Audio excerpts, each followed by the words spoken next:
ইবনে আব্বাস রাদিয়াল্লাহু থেকে বর্ণিত, প্রথম যখন ওহী অবতীর্ণ হতো তখন রাসূলুল্লাহ সাল্লাল্লাহু আলাইহি ওয়াসাল্লাম তা স্মরণ রাখার জন্য অনেক কষ্ট করতেন।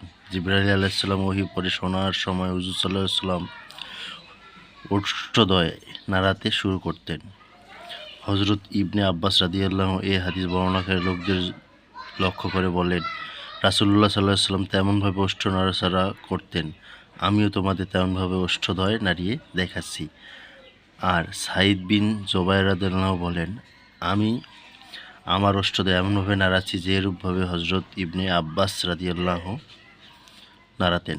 তারপর আল্লাহ তাআলা পবিত্র কোরআনের এই আয়াত অবতীর্ণ করলেন।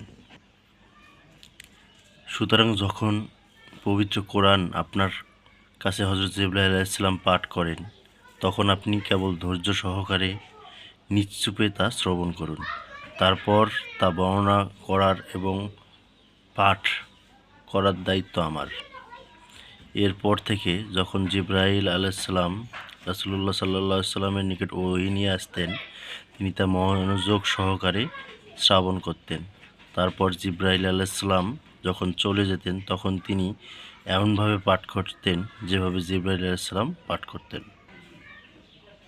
হাদিস নাম্বার ৫, ইবনে আব্বাস রাদিয়াল্লাহু থেকে বর্ণিত, রাসূলুল্লাহ সাল্লাল্লাহু আলাইহি ওয়াসাল্লাম সর্বকালের সর্বযুগের সমস্ত লোক থেকে বেশি দানশীল ছিলেন।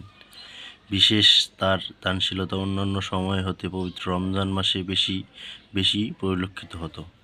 যখন হযরত জিবরাইল আলাইহিস সালাম তার সাক্ষাতে আসতেন, পবিত্র রমজান মাসের প্রতি রাতেই তিনি হুজুর সাল্লাল্লাহু আলাইহি ওয়াসাল্লামের সাক্ষাতে উপস্থিত হতেন এবং তাকে পবিত্র কোরআন